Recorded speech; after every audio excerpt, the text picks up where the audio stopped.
¿Qué tal, chicos? Para esta semana vamos a hacer un breve resumen, ¿cierto?, de las clases anteriores que hemos realizado, relacionado directamente con la unidad número 1 de células, enfocada en la teoría celular. Lo primero es que vamos a conocer, ¿cierto?, cómo se descubre definitivamente la célula. Vimos diferentes teorías, ¿cierto?, con respecto a cómo se llegó a lo que hoy se conoce como teoría celular. Por un lado teníamos a Robin Hood, en el cual él postula la idea de célula, ¿cierto? Tal como se ve aquí en la imagen, ve este tipo como de celdillas que eran en el corcho vegetal y que postulaba, ¿cierto?, que había estas estructuras que las denominó células que se presentaban dentro de los vegetales de acuerdo al corcho que había observado. Por otro lado aparece lo que era Leeuwenhoek, en el cual él observa, perdón, diversas formas celulares. Por otro lado teníamos a Dutrechet, que él determina que tanto animales como vegetales poseen células. A la continuación vienen dos autores primordiales, ¿cierto?, en lo que es la teoría celular, que es Sheldon y Schwann, en el cual él postula el principio básico de la teoría celular. ¿Qué quiere decir lo que postulan estos autores? Es que todo ser vivo está compuesto por células, a lo que se le asocia con la unidad estructural, ¿ya? Y por último teníamos a Virchow y Remark, en el cual él postula a la célula como unidad de origen. ¿Qué tenía que ver esta? Toda célula proviene de otra célula, dejando de lado, por ejemplo, la teoría de la generación espontánea, en el cual surgía de la nada la vida. Luego de realizar estos diferentes tipos de investigaciones, ¿cierto?, se postula y se llega finalmente a lo que hoy se conoce como la teoría celular, en el cual postula, ¿cierto?, la célula como unidad estructural, funcional, de origen, y ya con una de las últimas partes de la teoría en la que postula a la célula como unidad de herencia. Unidad estructural hace mención a que todo ser vivo está compuesta por células. Unidad funcional se refiere a las funciones fisiológicas que realiza la célula en su interior para mantener en el fondo nuestro metabolismo. Unidad de origen que se asocia a que todo ser vivo, que toda célula proviene de otra célula, y la unidad de herencia, que es cierto que tenemos nuestro material genético, el DNA, que permite nuestra herencia y variabilidad. Eh, Existen tres características básicas que las tiene todo tipo de célula, tanto procarionte como eucarionte, y dentro de los eucariontes tanto animal como vegetal. Por un lado es que toda célula tiene un límite, que es lo que se conoce como membrana plasmática.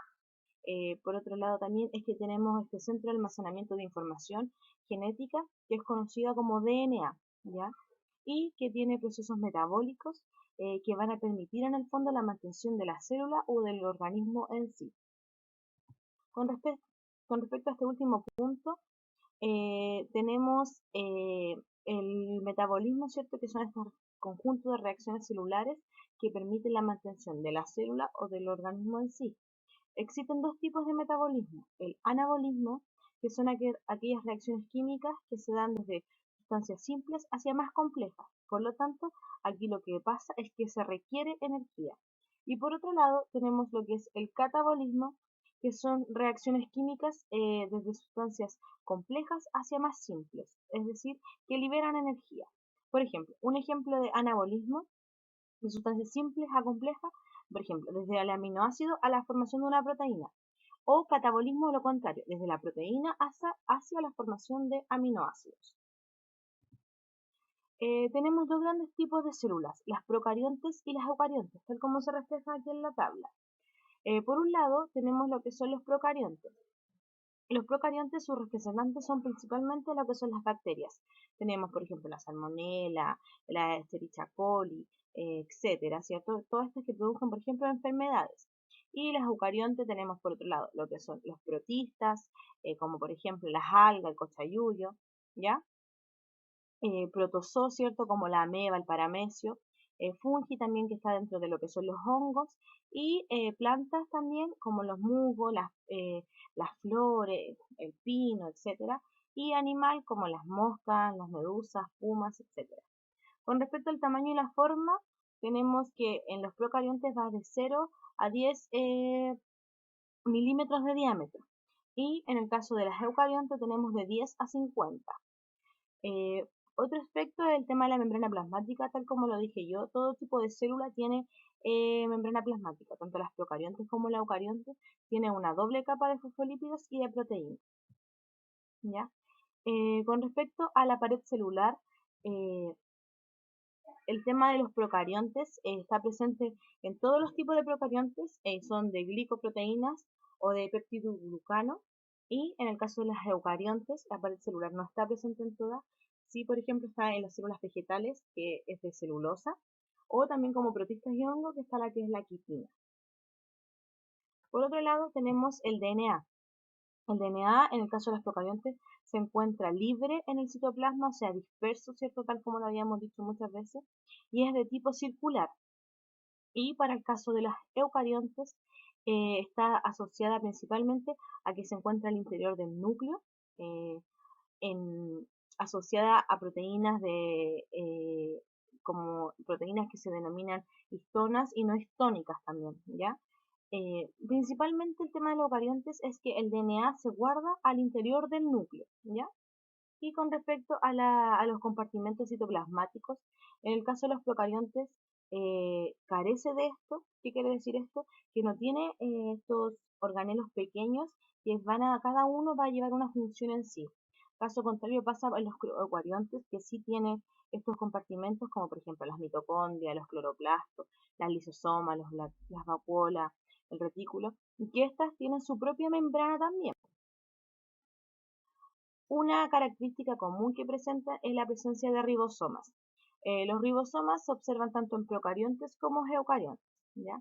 En el caso de la locomoción, en las procariontes se asocia a que tienen estos flagelos que permiten el movimiento de cada uno de los organismos a cargo de lo que es la proteína la flagelina. Y para el caso de los eucariontes, poseen cilios y flagelos que están organizados por un esqueleto microtubular a cargo de la proteína tubulina. La reproducción en procariontes tiene que ver con que es asexuada, fisión binaria o simple división. Y en el caso de los eucariontes, reproducción asexuada y sexuada. La nutrición en los procariontes se da tanto la autótrofa como la heterótrofa. ¿Qué quiere decir? El autótrofo que produce su propio alimento y la heterótrofa que dependen de la autótrofa. Y en los eucariontes también. Tenemos autótrofos y heterótrofos y estos son de tipo fotosintéticos. Para el caso de los procariontes se ve la presencia de bacterias autótrofas de tipo quimiosintética. Aquí tenemos algunos tipos de bacterias, ¿cierto? Tenemos diplococos, estreptococos, bacilos, etc. Y aquí pueden ver diferentes formas que puede adoptar unas bacterias.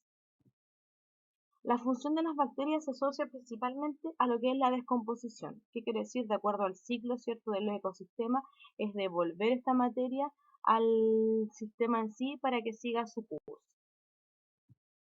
Con respecto a las células eucariontes, tenemos dos grandes tipos, la célula animal y la célula vegetal, que las vimos detenidamente en las clases anteriores.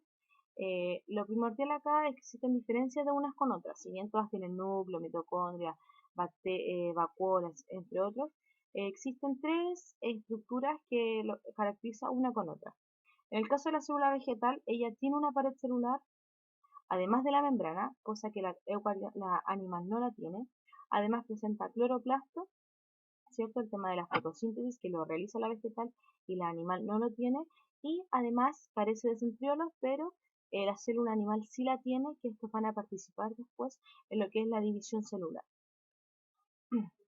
Esperando que les haya quedado más o menos claro y que les invito a revisar material complementario, que ahí volvemos a revisar cada uno de estos organelos y además a realizar la actividad de aprendizaje.